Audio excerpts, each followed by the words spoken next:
నమస్తే అండి, మీ పేరు? నమస్తే సార్, నా పేరు బాలసుబ్రహ్మణ్యం. ఎక్కడి నుంచి వచ్చారండి? చంద్రకొండపాడు. చంద్రకొండపాలెం. ఎందుకు వచ్చారండి? అసలు మెయిన్ కారణం ఏంటి? ఇక్కడ రావడానికి కారణం ఏంటి? మెయిన్ కారణం నా పేరుని నాని గారు అబ్బాయి పేరుని కిట్టు నామినేషన్ వేస్తున్నాను. ఆయన మళ్ళీ మళ్ళీ మాకే కావాలి, ఆయన మళ్ళీ మళ్ళీ గెలవాలి. ఆయన ఎందుకని అంటారు? వాళ్ళు చేసిన అభివృద్ధి కార్యక్రమాలు కానివ్వండి, ముఖ్యంగా లేబర్, మేము చేనేత వర్గానికి చెందినటువంటి వాడు. ఓకే, అవును. నాకు గత 40 సంవత్సరాలు 30 సంవత్సరాల నుంచి అనుభవం ఉంది రాజకీయాలు. అయితే ఏ ముఖ్యమంత్రి కూడా మా చేనేత వర్గానికి మగ్గానికి 24,000 ఏడాదికి ఇచ్చినటువంటి వాళ్ళు ఎవరు లేరు.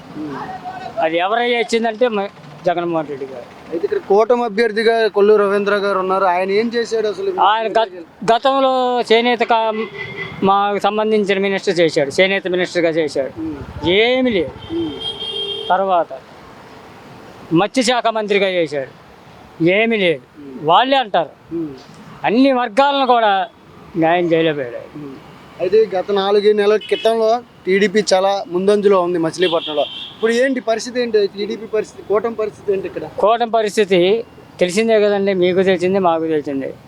ఇప్పుడు ఒక్కడగా రాలేక చంద్రబాబు నాయుడు గారు మనం ఒక్కడే వస్తే ఓడిపోతాం అని చెప్పేసి పవన్ కళ్యాణ్ గారు ఏంటి, బీజేపీ ఏంటి, అటు షర్మిల గారేంటి, ఎవరన్నా కానివ్వండి, ఒక్కడగా మనం పోటీ చేస్తే ఆయన్ని గెలవలేము అని చెప్పేసి కూటమి ఏర్పరుచుకున్నారు. గెలవలేకపోవడానికి కారణం వాళ్ళే ఆత్మ పరిశీలన చేసుకోవాలి. మన కళ్ళను కట్టినట్టు కనబడుతుంది, ఏ అభివృద్ధి చేయలేదు. జనాన్ని ఓట్లు ఏ రకంగా అడుగుతాం,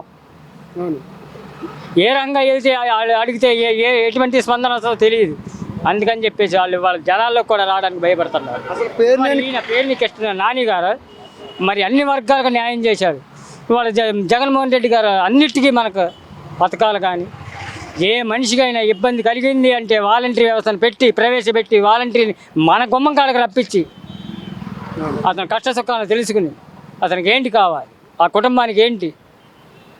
అసలు ఇక్కడ ఈ నియోజకవర్గంలో అసలు చేనేత కార్మికులుగా మీరు అందరు ప్రజలకు ఏం చెప్పాలనుకుంటున్నారు? అసలు నేను చెప్పేది ఒకటేనండి, మా చేనేత వర్గానికి చేనేత కార్మికులు అన్నాడు ప్రతి ఒక్కళ్ళు కూడా మనం ఆయన వల్ల లబ్ధి పొందినమే కానీ బాధపడిన వాళ్ళు ఎవరు లేరు. ఛాలెంజ్ చేస్తారు. ఆ వర్గం అంతా కూడా ఇవాళ జగన్మోహన్ రెడ్డి మీదకే ముగ్గు.